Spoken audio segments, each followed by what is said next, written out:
नमस्कार, capital TV देख रहे हैं आप। मैं हूं आपके साथ पूजा। पहलगाम हमले के बाद भारत ने वो कर दिखाया जिसकी पाकिस्तान को उम्मीद भी नहीं थी। दशकों से जीवन रेखा समझी जाने वाली सिंधु जल संधि को भारत ने स्थगित कर दिया। पाकिस्तान के होश उड़ गए, लेकिन असर यहीं तक नहीं रुका। अब इसकी गूंज बांग्लादेश तक सुनाई दे रही है। ढाका की गलियों में भी बेचैनी है। वजह साफ है, गंगा जल बंटवारा समझौता। जी हां, यह समझौता 1996 में हुआ था। तब बांग्लादेश की प्रधानमंत्री शेख हसीना थी। समझौते के अनुसार हर साल 1 जनवरी से 31 मई के बीच गंगा के पानी का बंटवारा किया जाता है। यह समय गंगा नदी में पानी की कमी का होता है, पर समझौते की अवधि 2026 में पूरी हो जाएगी। इसके बाद इसे रिन्यू करना होगा। लेकिन भारत चाहता है कि एक नया समझौता हो जिसमें भारत की जरूरतों को भी ध्यान में रखा जाए। इसको लेकर बताया जा रहा है कि बैठकों का दौर भी शुरू हो गया है। तो क्या भारत अब पाकिस्तान के बाद रोकेगा बांग्लादेश का पानी? विस्तार से आपको समझाएंगे। चर्चा के लिए मेरे साथ स्टूडियो में मौजूद हैं कैपिटल टीवी के editor in chief doctor Manish Kumar. Doctor साहब, बहुत बहुत स्वागत है आपका। धन्यवाद। तो पाकिस्तान के बाद अब की बारी बांग्लादेश की है। देखिए, मौलाना यूनुस पिछले 1 महीने से चुप है। जब बना था, जब सत्ता में आया था, ये अमेरिका का दलाल, ये हिंदुस्तान के खिलाफ, हिंदुओं के खिलाफ वो बवाल क्रिएट किए हुए था। तो प्रधानमंत्री मोदी से पंगा लोगे तो वही हालत होगी पाकिस्तान वाली, है ना। न घर के रहोगे, न घाट के रहोगे। और प्रधानमंत्री मोदी ने इस बांग्लादेश को और बांग्लादेश के जरिए उन तमाम शक्तियों को जिन्होंने पैसे देकर के बांग्लादेश के अंदर सत्ता परिवर्तन का खेल खेला, वो डीप स्टेट के लोगों को वो बाकायदा चुनौती दे रहे हैं। और मैं आपको बता दूं, पाकिस्तान से बुरा हाल बांग्लादेश का होने जा रहा है, क्योंकि हिंदुस्तान पानी रोकने जा रहा है। प्लेन एंड सिंपल खबर क्या आई है? खबर यह आई है कि अभी बैठक हुई। जो गंगा नदी का पानी है वो कैसे बांग्लादेश और हिंदुस्तान के बीच शेयर होगा। आपने सही कहा, 1996 में यह समझौता हुआ, लेकिन यह 30 सालों के लिए हुआ। तो 30 सालों के लिए हुआ तो 2026 में यह खत्म हो जाएगा। हमने अगर आगे कोई संधि नहीं की, कोई करार नहीं किया, तब तो हम मन मालिक हैं। फिर अपने हिसाब से जो पानी इस्तेमाल करेंगे, क्योंकि वो खत्म हो गया।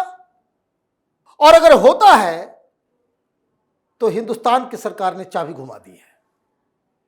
एक एक डिटेल को समझेंगे, बड़ा मजा आएगा। क्यों? क्योंकि जो मीटिंग हुई, मीटिंग जब खत्म हुई तो पत्रकारों को तो बता दिया गया भाई नॉर्मल मीटिंग हर साल होती है। लेकिन अब खबर आई है कि मीटिंग में क्या हुआ।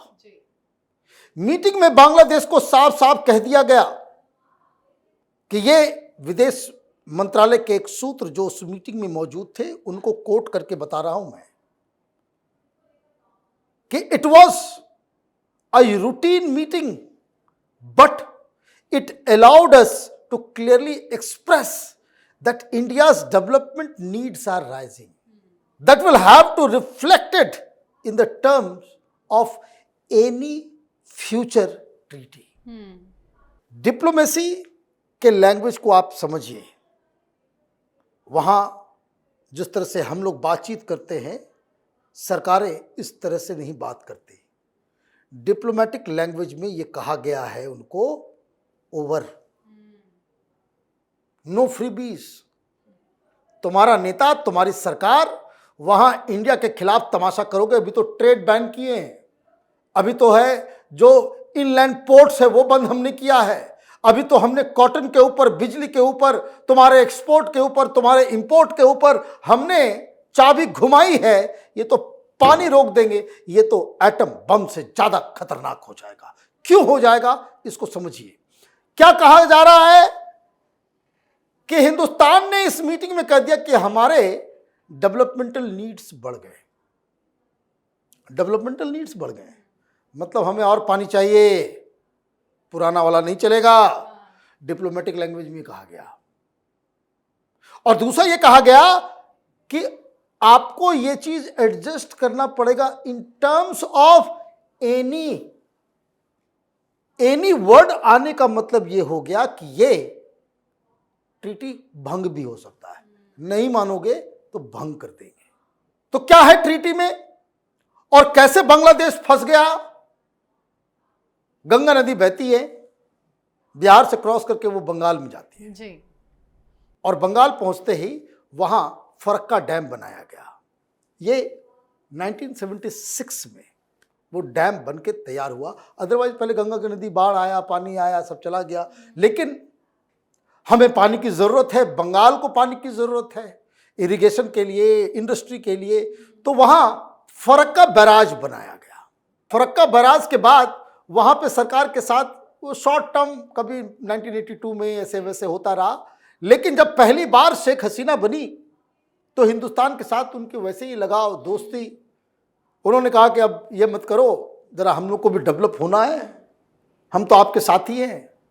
तो 1996 में 30 साल के लिए ये एग्रीमेंट हुआ। देवगौड़ा साहब थे प्रधानमंत्री। वेल एंड गुड, पानी तो देंगे तब तक जब तक तुम वहां पे दोस्ती करोगे। तुम यहां पाकिस्तान के आईएसआई के अधिकारियों के साथ मिलकर हिंदुस्तान में उपद्रव मचाने की कोशिश करोगे। वहां पाकिस्तान से यह ऐलान किया जाएगा कि बांग्लादेश के ऊपर तो अब हमारा कब्जा है, वहां से अब ईस्टर्न बॉर्डर से हम आतंकी भेजेंगे, तो मुंह तोड़ जवाब दिया जाएगा, भूखे मार दिए जाओगे, पता नहीं चलेगा। क्या है ट्रीटी? 1996 में क्या ट्रीटी किया गया?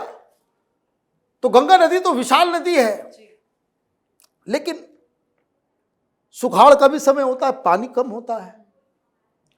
तो जो बंटवारा का जो तरीका किया गया कि 70,000 क्यूसेक अगर गंगा में पानी बह रहा है तो आप ये समझिए कि ये लो लेवल पे है, लो लेवल पे है।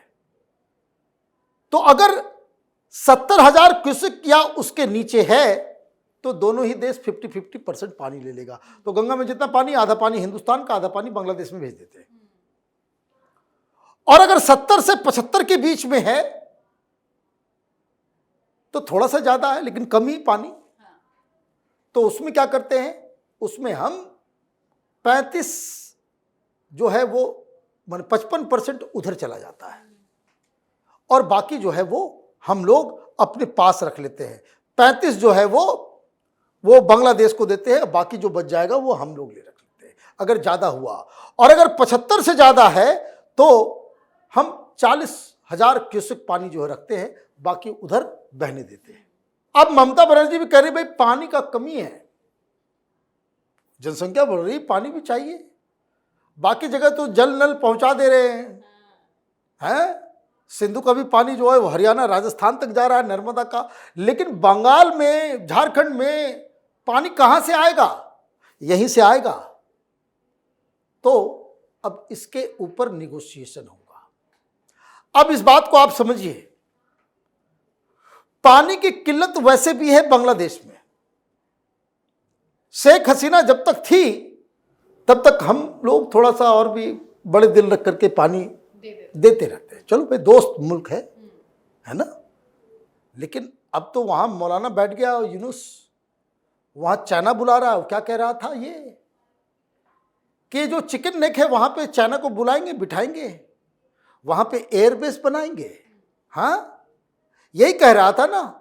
और बांग्लादेश के वो चिंटू पिंटुओं को मैं देख रहा था सोशल मीडिया के ऊपर कि चिकन नेक काट दिया जाएगा, पूरा चिकन ही खाने की तैयारी में है हम लोग। अभी ये पागलों की तरह ये यूनुस, वहां की जमात, वहां के सारे लोग ये नाक रगड़ेंगे हिंदुस्तान के सामने। कारण कि अब भारत ये कह रहा है कि जितना पानी हम रखते हैं उससे कम उसमें जो पानी अभी हम रख रहे हैं उसमें कम से कम 50-60% ज्यादा पानी की आवश्यकता है। आप बाकी अपना देख लो। तो क्या होगा? बांग्लादेश बोलेगा कि भाई हमें और पानी की आवश्यकता है। तो हिंदुस्तान क्या कहेगा? अच्छा, पानी चाहिए तो ये आतंकवादी को पकड़ के लाओ, हिंदुओं पे हत्या रोको,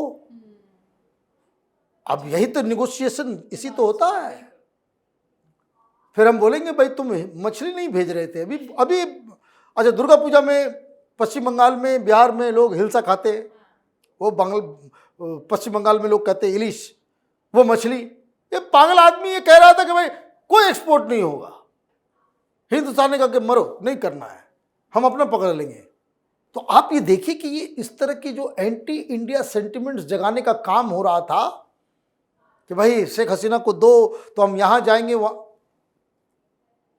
अब क्या कहानी है, ऑलरेडी पानी कम है और फिर अगर हमने उसे रोक लिया और पानी के बहाव को हमने जैसे ही रोका तो बंगाल के राइस फील्ड में कहां से पानी आएगा?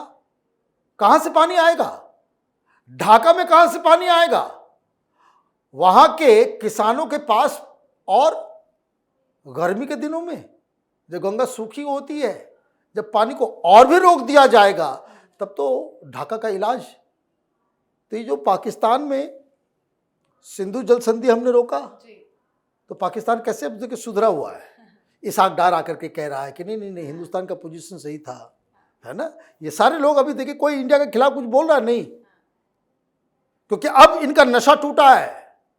अभी तो बारिश खत्म होगा, बारिश खत्म होते ही अगले 2 महीने के बाद पानी कहां से लाओगे?